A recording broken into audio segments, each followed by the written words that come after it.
Hello, I'm Larry Good with City TV. Welcome to this edition of Inside Santa Barbara, the city's only news magazine program. We keep you up to date on all the significant projects, issues, and events around the city. So have you noticed what's popping up all over downtown Santa Barbara? They're called pop-ups, small local businesses filling storefront vacancies as entrepreneurs, landlords, and the city of Santa Barbara invent an entirely new way of doing business.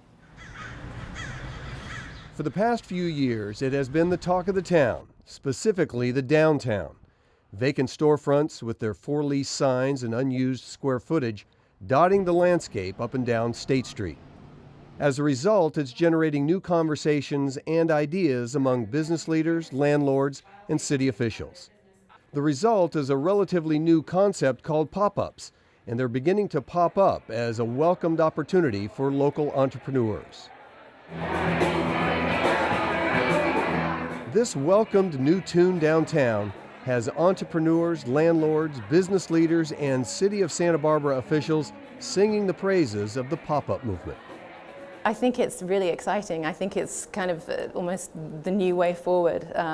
It's a chance to try things. It's a chance to be creative. At 1019 State Street, that creativity is in full view. A 2,800 square foot business, once vacant for months, is now a gallery for 23 local artists. We thought we could try this for 30 days or even 2 months. It has been a long-term dream for many of these artists to show their oils, mosaics, and acrylics on State Street, but rents have always been too expensive. Their search for affordability led them to commercial broker Mitch Stark. I went to the landlord, he said, okay, I'll do it.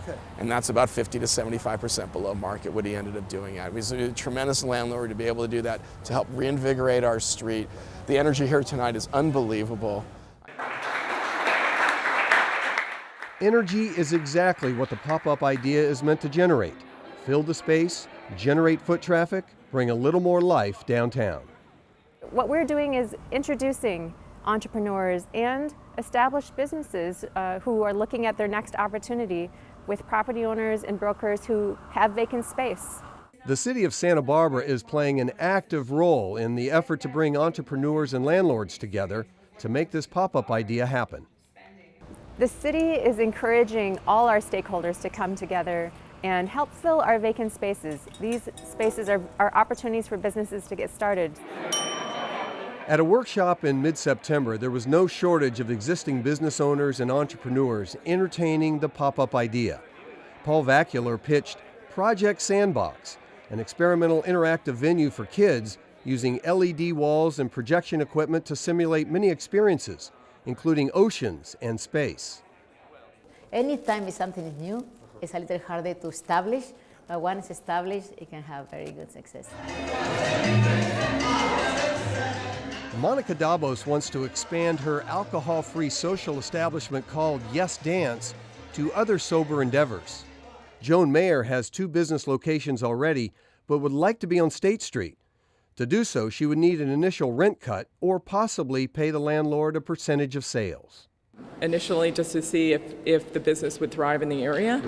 So it's almost like a test to see, and then is getting off the ground and seeing if the business grew, then we could afford more rent. And while some may need a large space, most of those interested locating on State Street want to share a building with other entrepreneurs. We couldn't deal with an entire retail space on our own. We're a pretty small team, so that was really what I was interested here, and it sounds like there's going to be some follow-up that's going to look a little bit more at collaboration and how that might work, so we'll definitely stay tuned. The pop-up concept is simple. The tenant signs a short-term agreement, maybe 2 months. There is an option to extend if the landlord agrees. The tenant initially pays less rent or a percentage of sales, providing them a chance to build the business. To expedite the process and get the storefronts filled, tenants are encouraged to follow a few ground rules. No improvements to the building itself, including walls, plumbing, or flooring, which is actually a cost savings. The city of Santa Barbara has also paved the way for pop-ups to save time and money, creating a window sign. A 4 square foot pre-approved template is available so businesses can steer clear of permits. We're encouraging entrepreneurs to get started in vacant spaces without improving the space. Don't change the plumbing, don't knock out a wall. That means you don't need a building permit. And for the landlords, they get a revitalized space, an income stream, and they can continue looking for a long-term tenant. Dan Ferrick says the pop-ups are also a great marketing tool for landlords. If somebody comes in and sees a vacant, dark, dank space, maybe they'll be like, I don't know if that space is for me. But if there's like commerce happening and lots of people buying stuff and fun and energy and noise, maybe that next tenant comes in and goes, well, that's a space I want to rent. A lot of our members are on the wall. Ferrick is co-founder and CEO of Impact Hub, a collaborative space for small and medium-sized businesses and nonprofits. What's going on State Street is I think a lot of the national companies are leaving, the big retailers, and it's leaving a big hole. Why the pop-up is so important is it gives these smaller businesses an identity on State Street that they wouldn't normally have had in a collaborative environment. Just up the street where Pete's Coffee moved out, what's now called Mosaic, Ferrick brokered a joint venture with 4 different vendors, using one space at different times throughout the business day.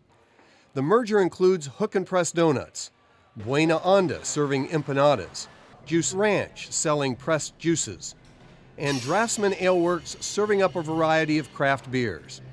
Mosaic has set an example of how a collaborative pop-up can work.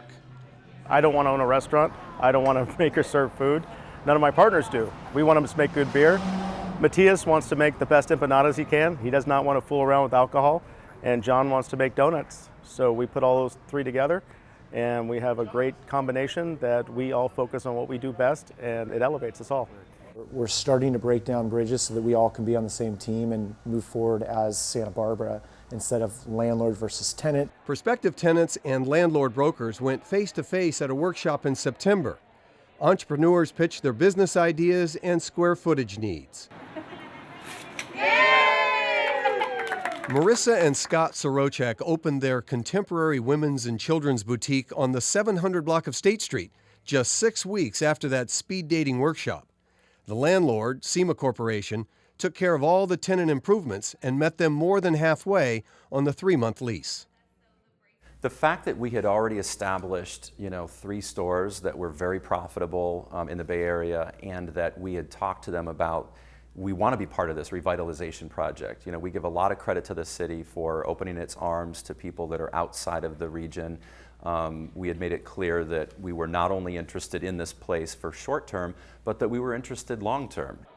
Nikki Parr says the landlords are looking for pop-ups that have a chance to succeed.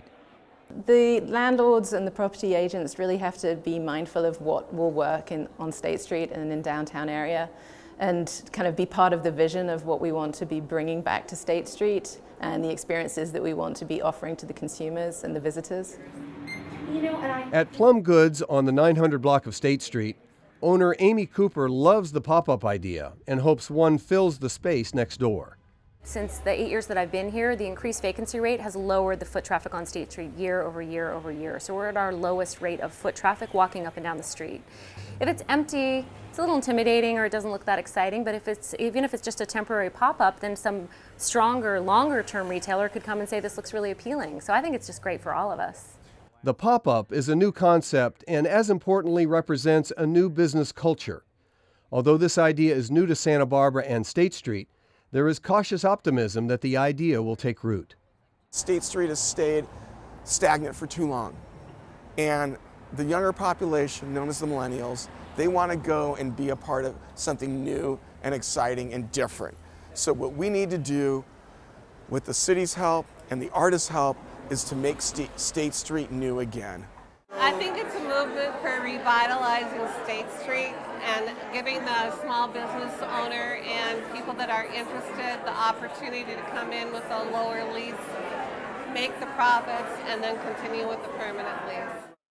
This is really a great opportunity for our local businesses to show their entrepreneurial spirit and creative flourishes and bring more of a local feel back to downtown.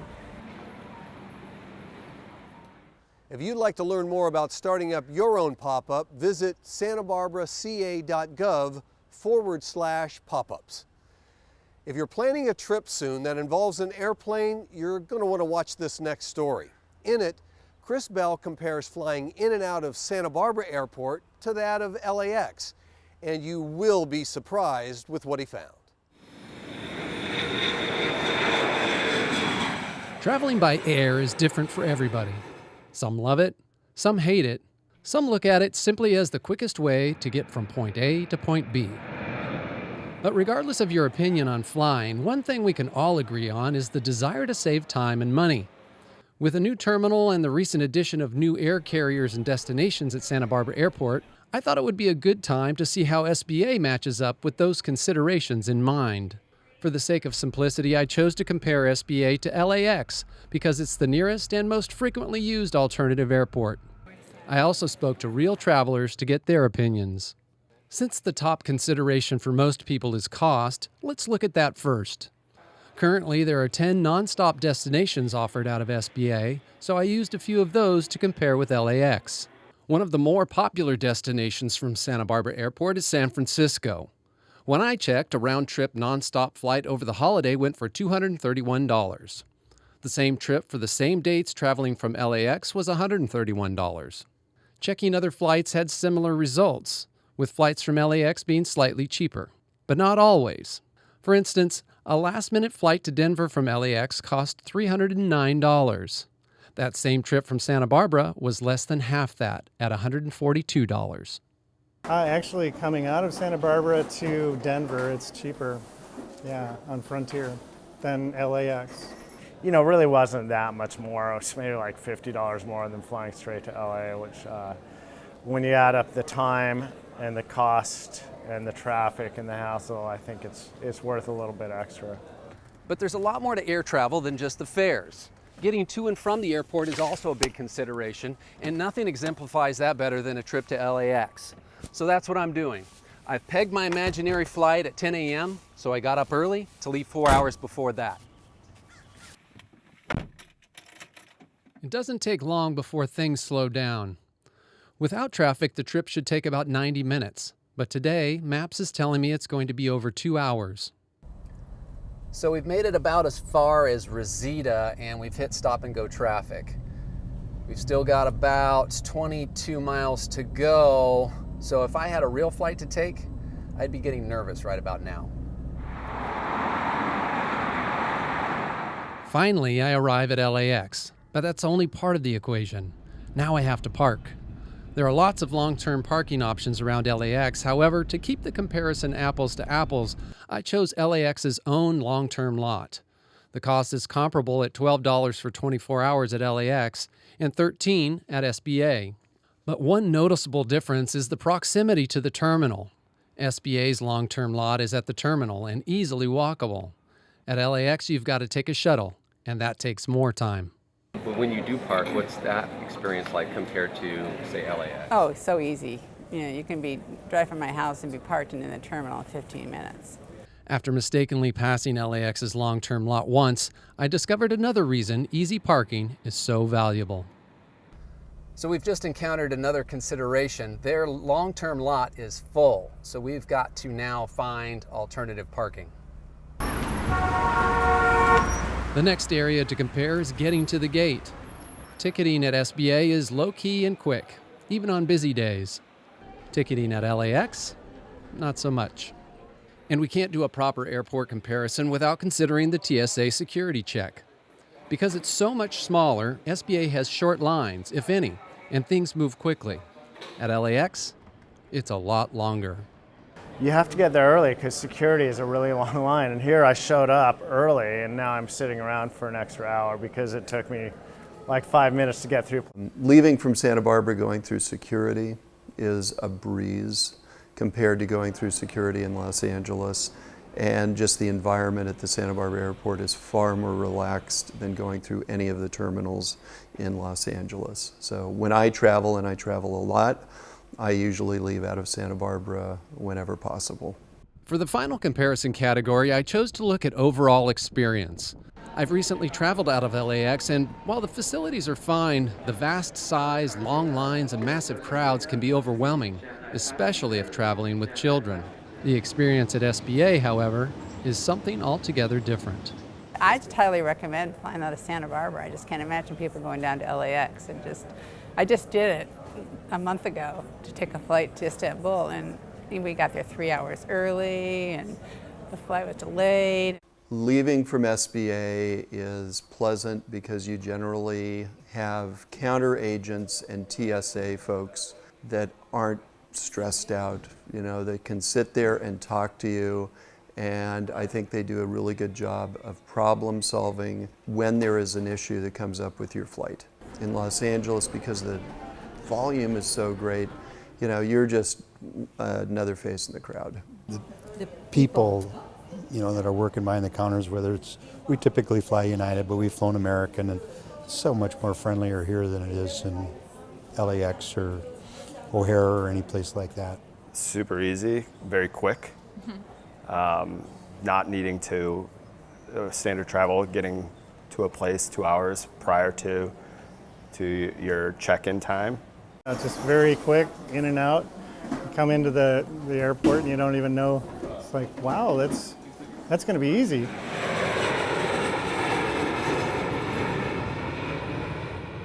If you would like to depart differently on your next trip and relax instead of LAX, visit flysba.com. We'll be back with more Inside Santa Barbara in just a minute. Hug the coast on your way to work. Early morning train service starts April 2nd from Ventura County to Santa Barbara and Goleta. Arrive at work refreshed and ready for the day. Enjoy a hot coffee. Stay relaxed. Free Wi-Fi sound good? It's time to experience a better way to travel. Go to PacificSurfliner.com or contact a traffic solutions specialist to book your tickets and find out more.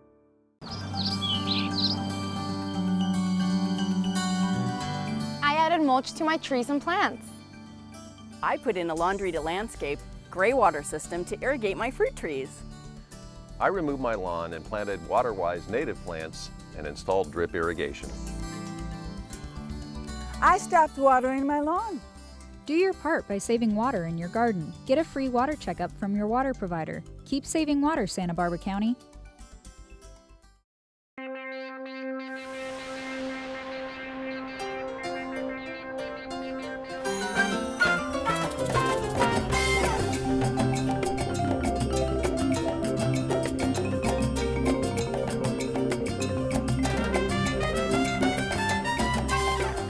Welcome back to Inside Santa Barbara.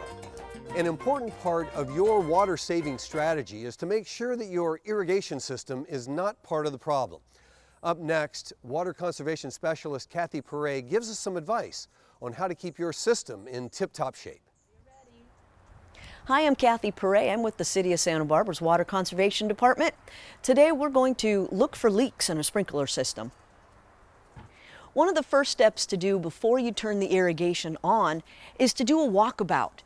Try and look and see if there's any unusual, inefficient water issues that you might see. Brown spots, dead areas, super green areas, and moss.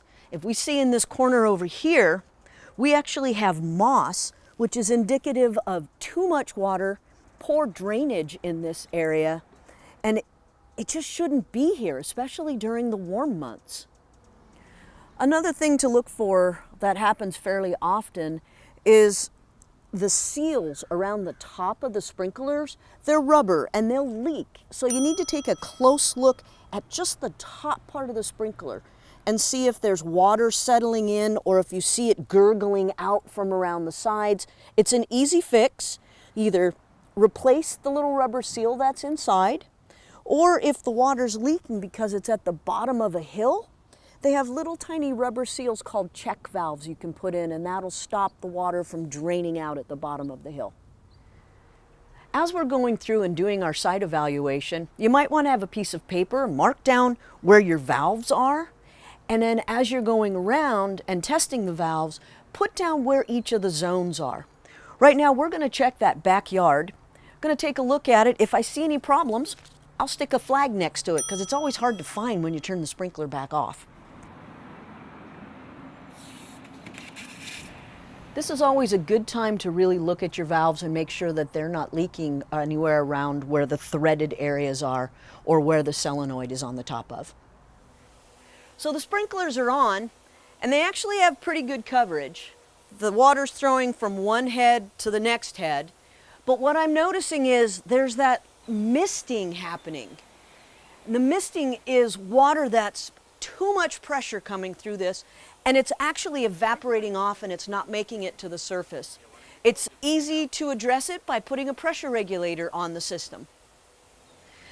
Another thing to look for while you're looking for leaks is when the plant material has grown up over your sprinkler heads. What happens with that is that the sprinklers try and throw the water out, but it doesn't make it out here and you end up with a brown spot. I'm going to mark this area, and you can see the sprinkler is way down underneath here. So I'm going to mark this area so that I know to come back and make some adjustments, either move the sprinkler or move and prune that plant. Wow, we turned on the next section and this is what we found. I think we should turn it off. Can you turn it off, please? So as we check this one, what we can see is the guts to the sprinkler are missing. Definitely going to be in need of repair. In fact, I think it's completely broken. We're going to actually have to replace this whole head. So it's good, once again, to mark where it's at and then come back out with a shovel, a flat bottom shovel. You're going to dig around it so that you can unscrew that sprinkler head, get a new one, screw it back on the riser, and then it should work fine. And one of the very most obvious things to look for is green versus brown. If you look in an area that you know you have sprinklers in, and one section is nice and green, it looks like it has good coverage, and then you take a look and you see a section that doesn't appear to be getting even water coverage, first thing to look for is what's up with the sprinkler over there. You could have a broken pipe underground.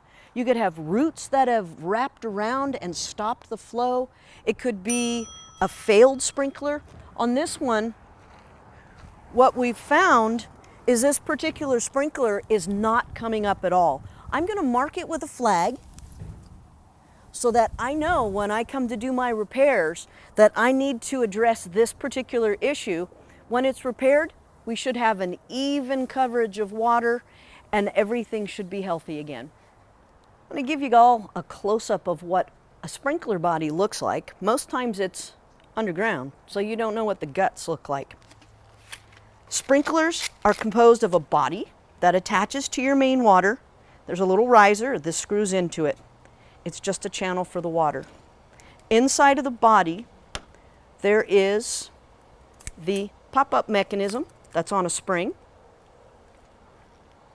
This is called a check valve, just a little rubber washer that stops water from going back down the pipe.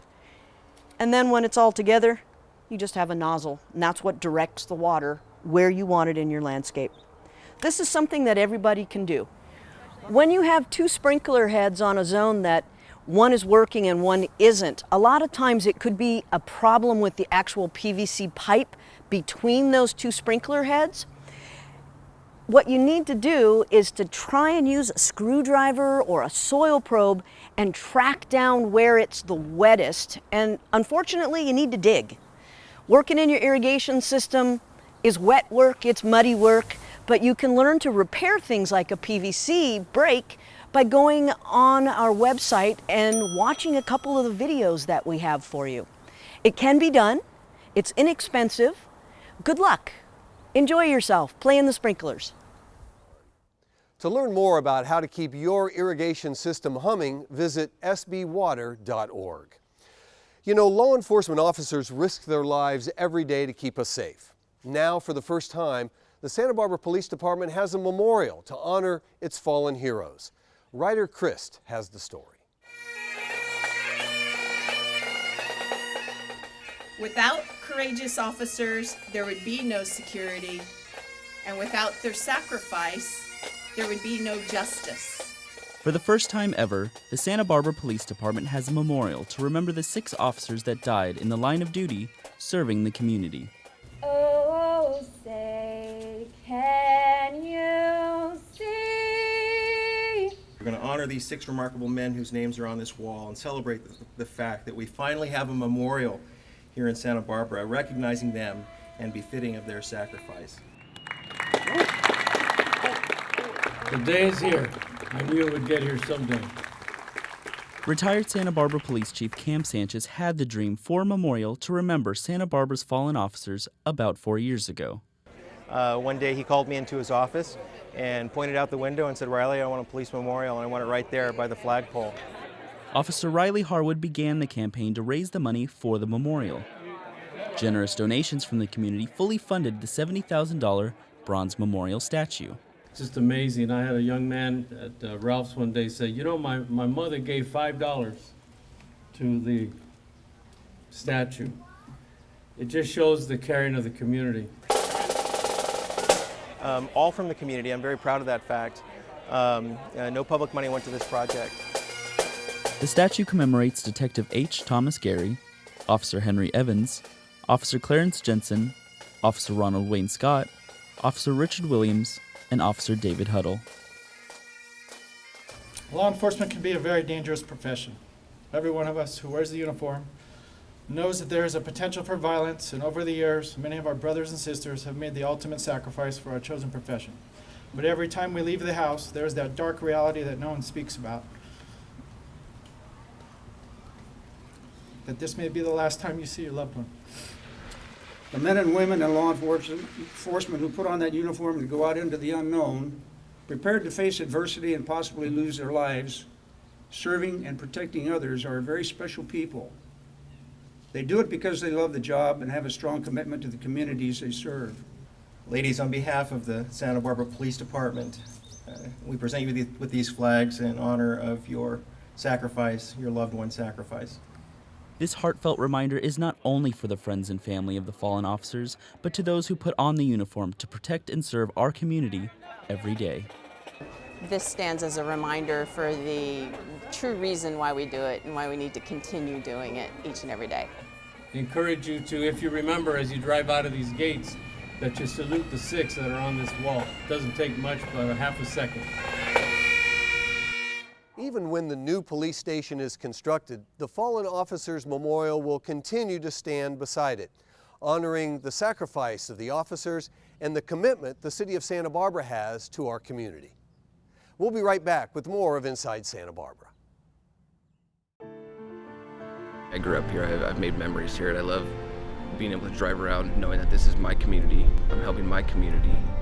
We care, and we want to make this community a better place. This career is for someone who wants to be challenged deep down inside to better a community. It's the best job in the world, it really is. It's like a dream come true. Join your home team.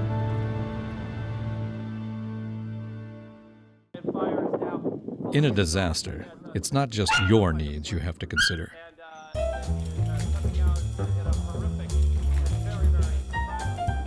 All members of your family have to be ready.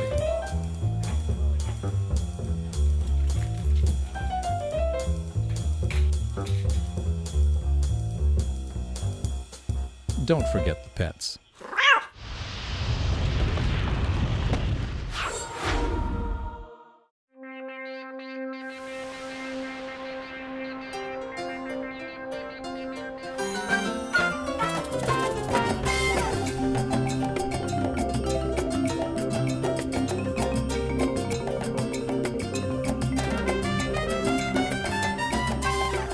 Welcome back to Inside Santa Barbara. For the past 18 years, the community has been getting together to celebrate what makes up the natural beauty of the South Coast. Alyssa Arce has the story.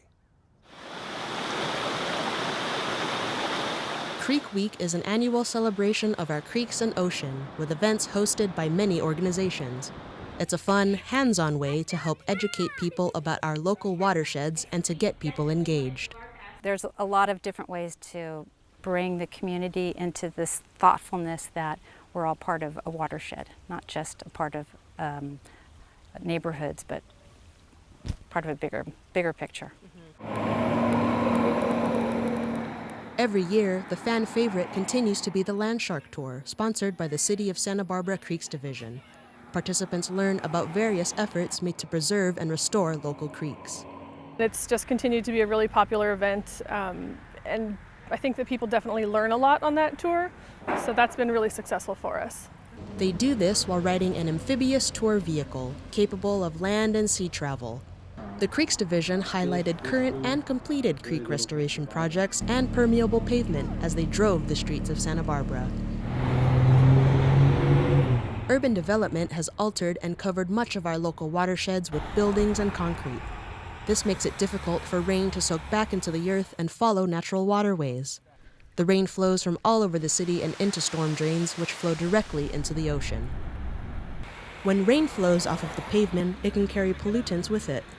This problem with urban runoff kickstarted Creek Week almost 2 decades ago.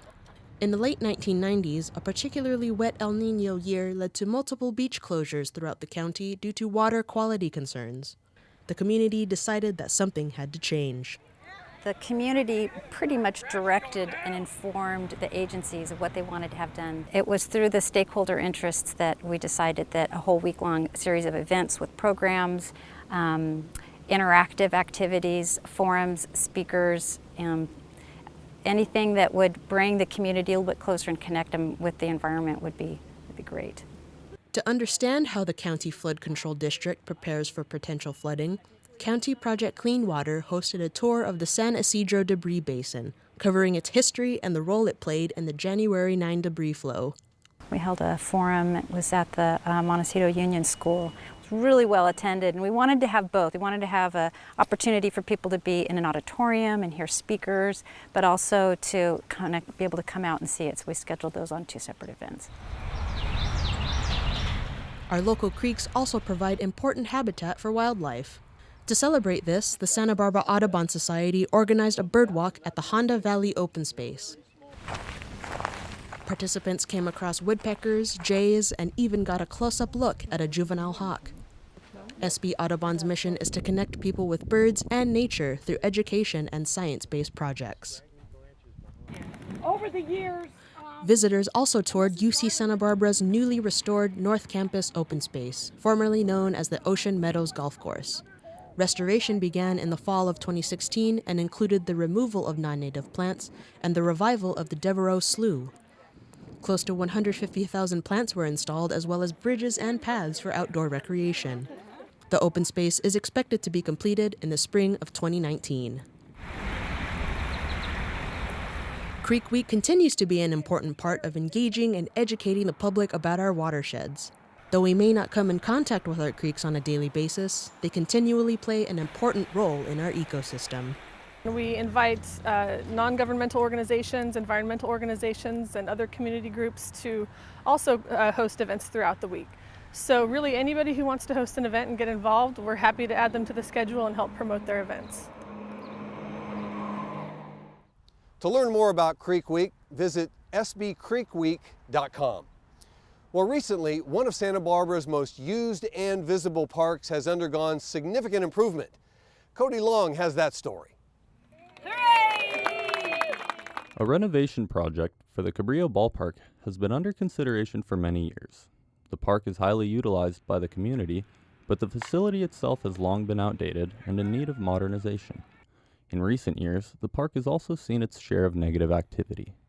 We had some significant park safety issues that needed to be addressed, but we also wanted to make sure whatever we did would benefit the community for many years to come. The neighborhood got together, we had community meetings, and there really was a lot of support for a place to exercise, for the East Side neighborhood to come down and be able to have a walking track, which if you go around the outside of this, you have, and then to add the exercise equipment was just a bonus. So it was to make it a place for families.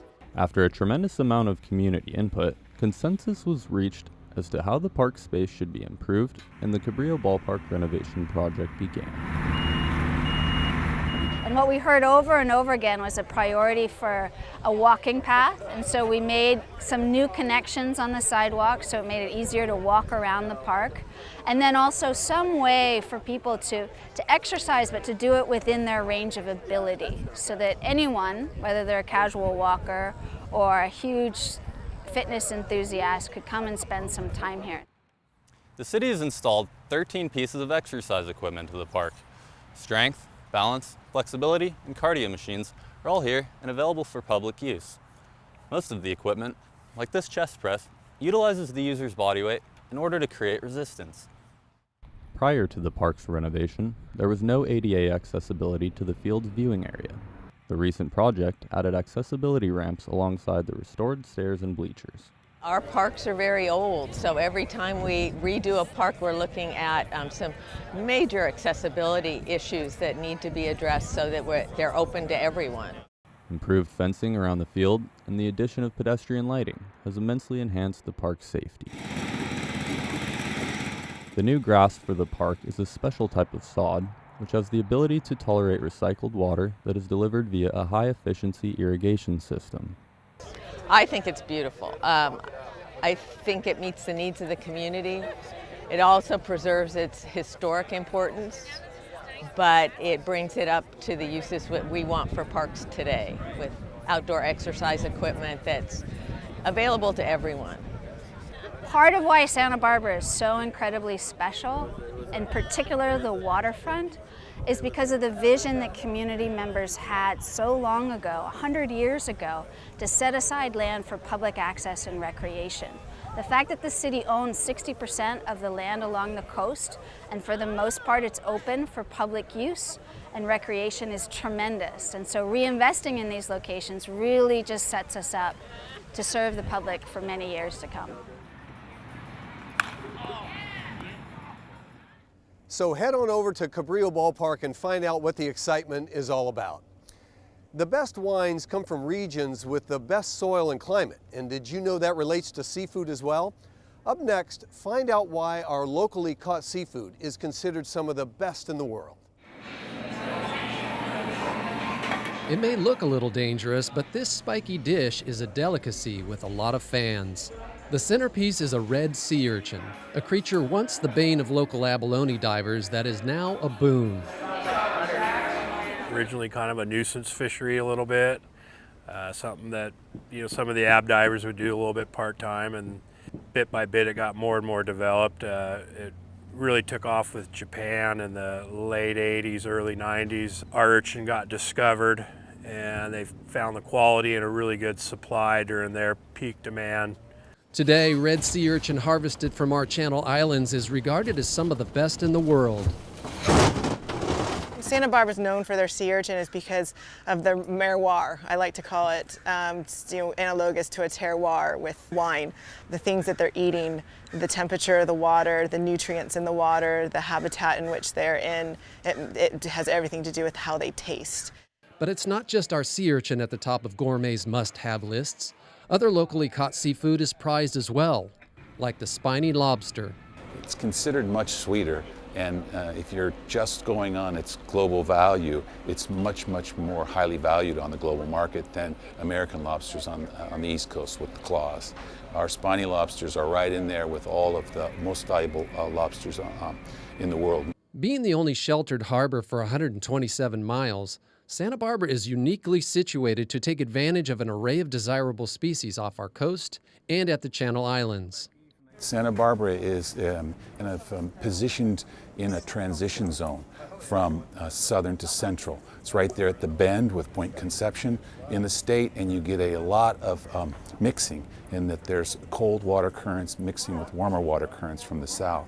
And so you have a variety of fluctuating populations of fish. Urchins cycle around different times of the year, and the Channel Islands have so many little kind of microclimates, as you would say, or micro habitats, so you can almost always find pretty good urchin out there. Being the closest to some of the best fishing grounds has its benefits. Santa Barbara-based fishermen haul in more sea urchin, lobster, rock crab, sea cucumber, and white sea bass than anywhere else in the state. For the last third of a century, local commercial fishermen have hauled in an average of 11 million pounds of seafood a year. That catch has earned them an average of $11 million a year at the dock, while at the same time making a substantial positive impact on the local economy. But that economic benefit, if you will, when you add an industry-accepted multiplier for fuel docks and ice houses and retail and wholesale and restaurant staff and what have you, is about a $30 million economic benefit from our fisheries here in Santa Barbara. The city and the waterfront department have long realized the importance of the commercial fishing industry and supported it accordingly.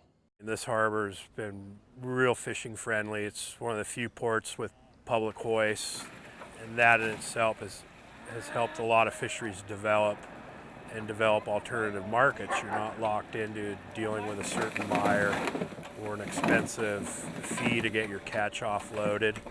And we have an ice house here. So this harbor is really great to fish out of it. But a healthy, sustainable fishery doesn't just happen. It comes from management, and today's management goes far beyond the simple size and season restrictions of the past. It's gotten a lot more sophisticated. Zonal management, setting some areas aside for no fishing so they can enhance species outside the zones.